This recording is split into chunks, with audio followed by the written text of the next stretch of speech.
In the early chapters of Genesis, there's a story of a man named Abram, who's later known as Abraham. But before his name was changed to Abraham, he had to go on an unexpected journey. I can just imagine Abram living life, minding his own business, tending to his livestock, hanging out in his homeland, when out of nowhere, God asks him to go.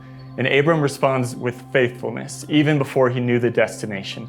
Abram and his family set out from his homeland to endure a difficult trek to a foreign land.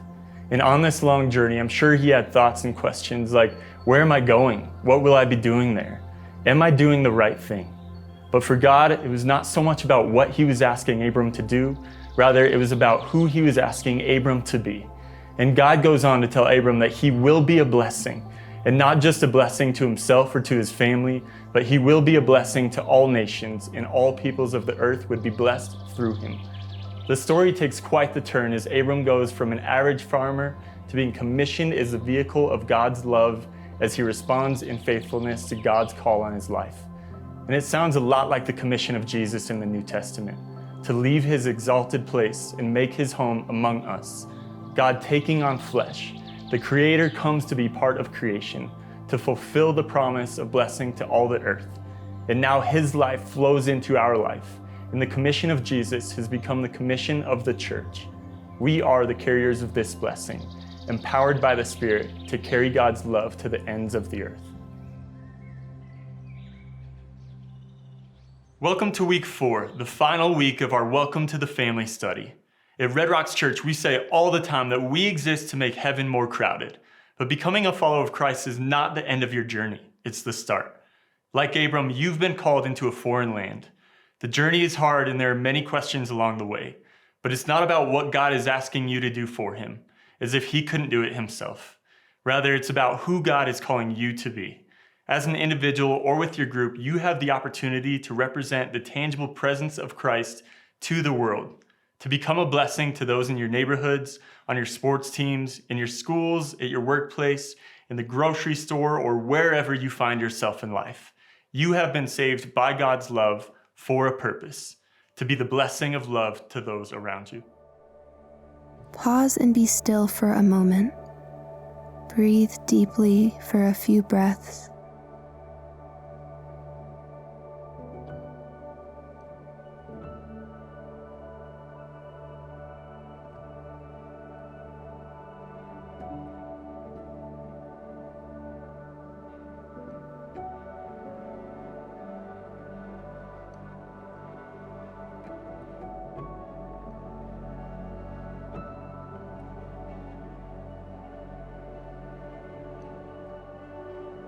Reflect on the ways God is already present and working in your home, your workplace, your neighborhood, and the places you frequent.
Imagine God inviting you into those spaces to participate with Him in what He is already doing.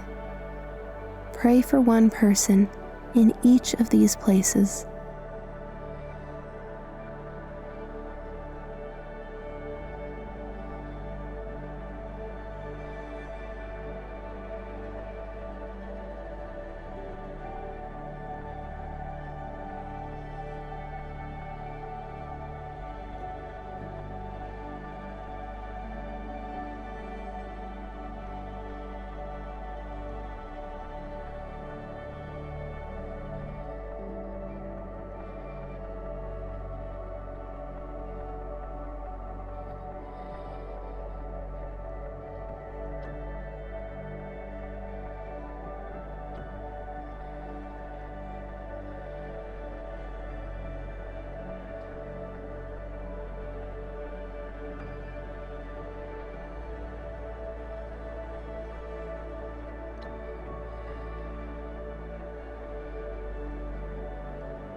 John chapter 1, verses 1 through 14.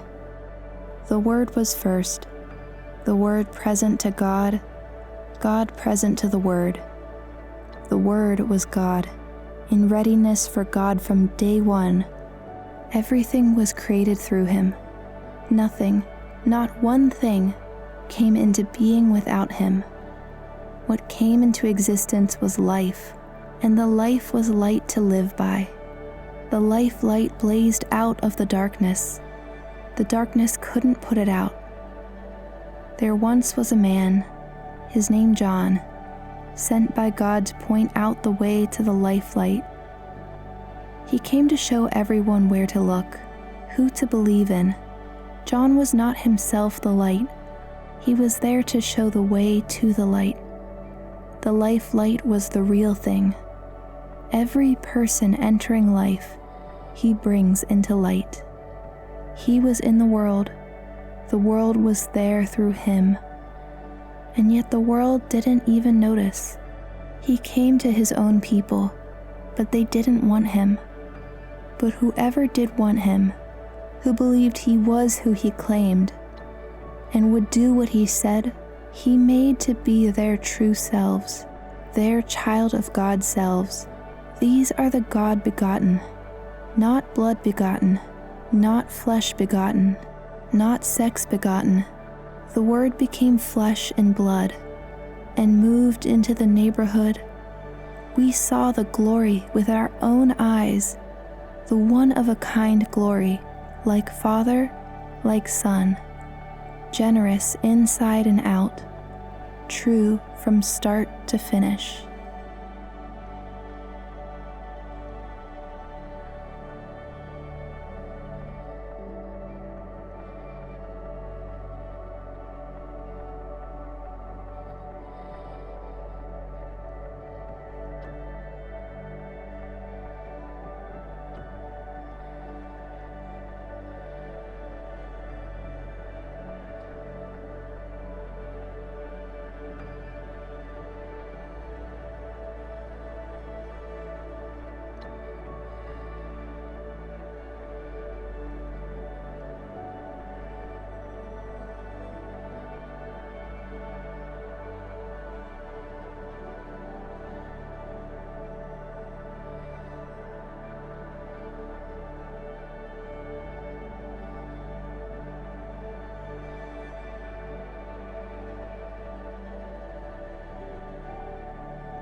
One of the first times in my life that I remember God calling me to step out and go on a journey with Him was when I was 20 years old. I had just recently asked Jesus to be the Lord and Savior of my life, and it was at the very beginning of learning who I was in this new identity of being a Christ follower. At the time, I was living with a close friend that I'd known for years, and our apartment was sort of known as the place to go hang out at and party. And for a long time, that was the norm. But suddenly I found myself feeling like God was asking me to take a step away from the environment that I had surrounded myself with for so long. It became clear that in order to really step into a new season in my faith, I needed to step out of my current situation. And the only realistic place I could go at that time was to move back home with my mom. And as a guy starting my 20s, that was not ideal. Looking back at that time in my life, was God calling me to go home and live with my mom? No, of course not. He was asking me to make a move and to step away from some of the things in life that were holding me back. He needed me to make a physical change so that he could change all sorts of other things about who I was. For the next 3 years, I never really felt like I belonged in one spot. I ended up moving around to different cities and certainly didn't have a community or good friends around me. And as I look back on that season, it was absolutely the most formative yet difficult journey with God that I've experienced. My season of being alone for a few years and then later connecting with a group in the local church created in me a passion to help other people find that same connection. And God used that time to instill a desire and now an ability to do just that. And my role here at Red Rocks Church, I have the opportunity to disciple and lead people in a way that I never could have imagined when God called me to take that very first step. God's goal was not to get me to move home with my mom or even to move me from town to town. He was moving me. He was shaping me more and more into who he created me to be. And the same is true for you. He made you on purpose for a purpose. And our hope is that you'll continue to grow into the very best version of yourself. In doing so, you'll then be the most effective person to share God's love in your family, community, and workplace.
Hey, thank you for embarking on this 4-week journey with us.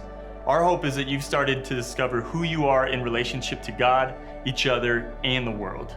The journey doesn't end after 4 weeks, but it's a lifelong process of transformation as we're formed to become more like Christ. If you're interested in going deeper and experiencing God in new ways, check out more content on the Red Rocks Church website.